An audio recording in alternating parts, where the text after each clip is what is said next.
Em nome do Pai, do Filho e do Espírito Santo. Amém. Vinde, Espírito Santo, enchei os corações dos vossos fiéis e acendei neles o fogo do vosso amor. Enviai o vosso Espírito e tudo será criado, e renovareis a face da terra. Oremos. Ó Deus, que instruístes os corações dos vossos fiéis, com a luz do Espírito Santo, fazei que apreciemos retamente todas as coisas, segundo o mesmo Espírito, e gozemos sempre da sua consolação. Por Cristo nosso Senhor. Amém. Maria, sede da sabedoria, rogai por nós. São José, rogai por nós. Em nome do Pai, do Filho e do Espírito Santo. Amém. Meu querido irmão, minha querida irmã, seja bem-vindo. Nós estamos fazendo a nossa jornada de reflexão sobre o livro dos Provérbios. E hoje nós vamos meditar o versículo 12 do capítulo 1. Lembremos-nos de que este versículo ele está na continuidade das reflexões, das exortações que a sabedoria nos faz, convidando-nos a fugir das más companhias.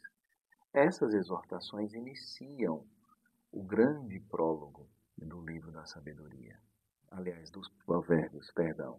Após termos feito a introdução deste livro, os 7 primeiros versículos, agora começou o prólogo, que tem também início, a primeira seção do prólogo, essas reflexões de chamada a fugir das más companhias. Neste dia especial, o segundo domingo da Quaresma, nós somos convidados também, neste processo de conversão, a fugirmos das más companhias. Até porque este versículo 12, que hoje vamos ouvir, ele nos traz as palavras cheias de maldade, de crueldade dos pecadores, quando nos convidam a sermos solidários com os seus pecados. Diz assim, os pecadores dizem: nós os tragaremos vivos como o Sheol, inteiros como os que baixam a cova. Essas palavras do versículo 12 estão na linha de continuidade ao convite que é feito lá no versículo 11, que ontem meditamos. No versículo 11, os pecadores estão convidando o jovem, o inexperiente, a segui-los em seus passos de trama contra o inocente. Aparece no singular, o inocente. Armemos ciladas contra o inocente, sem motivo, assim diz o versículo 11. Mas no versículo de hoje, já aparece na terceira pessoa do plural. Nós os tragaremos vivos, como o Sheol, inteiros, como os que baixam a cova.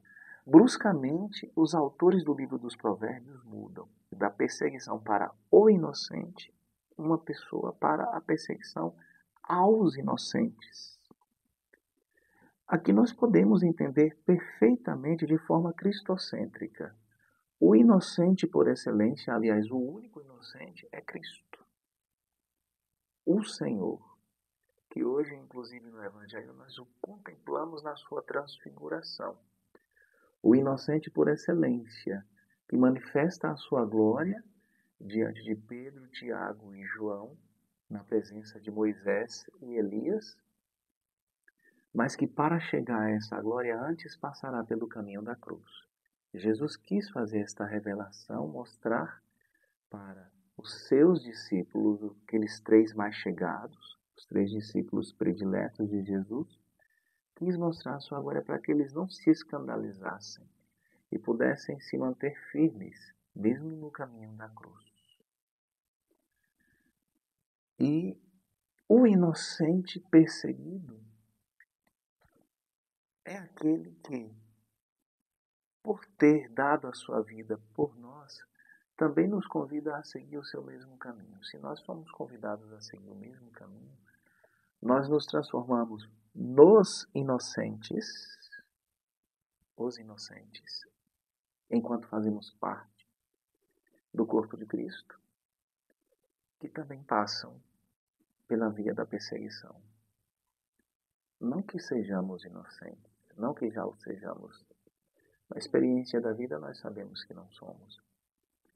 Mas Cristo nos tornou pelo seu sangue agradáveis ao Pai.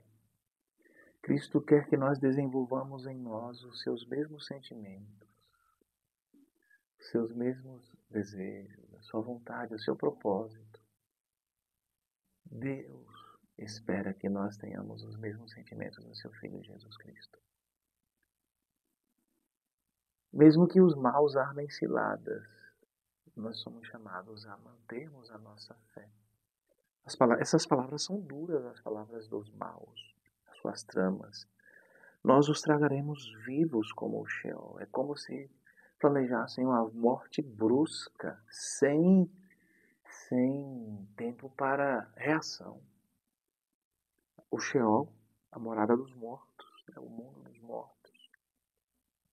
Inteiros, como os que baixam a cova, como os que descem à sepultura. Ou seja, aqui na fala dos pecadores, dos maldosos, é como se eles se sentissem no direito de decidir sobre a vida das pessoas.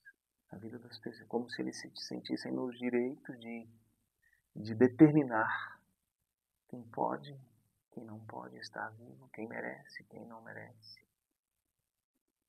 Eles se põem como juízes no lugar de Deus, porque é a Deus que pertence a vida e a morte. Eles se põem como juízes. Mas há aqueles que servem a Deus, nada devem temer, mesmo diante do risco de morte. Mesmo diante do risco de morte. Mais do que temer a morte, aquilo que nós devemos temer é ofender a Deus. Fabiano, como reagir diante de tanta maldade, diante da trama da maldade? Eu vou responder com uma palavra que Deus inspirou para São Paulo. Inclusive, São Paulo diz essas palavras inspirado no livro dos Provérbios. Ele cita o livro dos Provérbios. Na carta aos Romanos, no capítulo 12. Capítulo 12 da carta aos Romanos, os versículos de 19 a 21. São Paulo diz assim: Não façais justiça por vossa conta, caríssimos, mas dai lugar à ira divina, pois está escrito: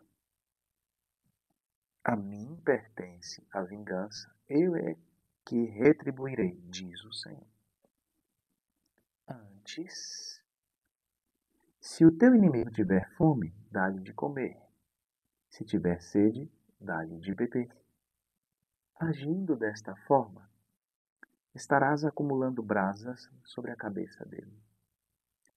Não te deixes vencer pelo mal, mas vence o mal com o bem. Não te deixes vencer pelo mal, mas vence o mal com o bem. Qual a melhor vingança, entre aspas, contra aqueles que tramam o mal contra nós, que executam o mal contra nós? A melhor forma de vingarmos, fazendo o bem para eles. O Senhor mesmo diz: a mim pertence a vingança, ou seja, é Deus quem julga. A vingança que Deus quer dar aos pecadores é a oportunidade deles se converterem. Serei eu e você que vamos nos fazer juízes daqueles que querem se fazer juízes de nós? Daqueles que querem decidir se merecemos ou não viver? Se merecemos ou não professar nossa fé?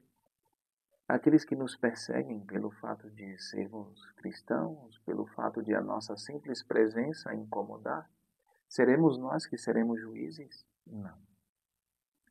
A nós cabe rezarmos pela sua conversão, a nós cabe fazer o bem, à medida que eles amplificam o mal contra nós. Amplificarmos o bem, fazermos o bem.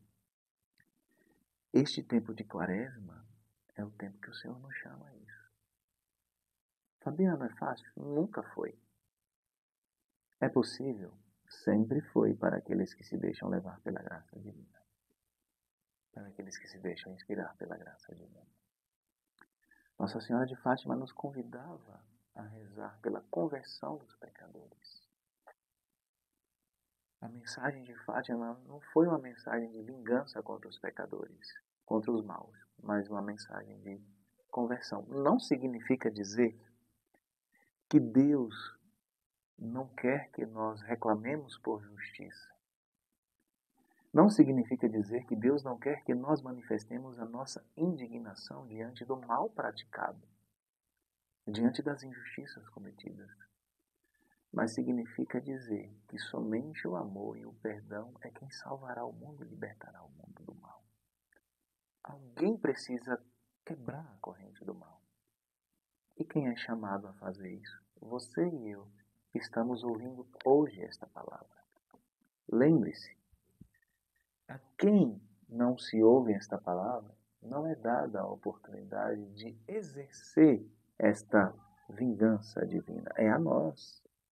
A vingança divina, lembremos que se trata da oportunidade da conversão que Deus dá aos pecadores. Quem tem ouvidos para ouvir, ouça, dizia Jesus. Ou seja, é a você que eu estou me dirigindo. Quem tem ouvidos para ouvir, ouça. É a você que eu estou dirigindo a minha palavra. É de você que estou esperando isto. É de você. É de mim.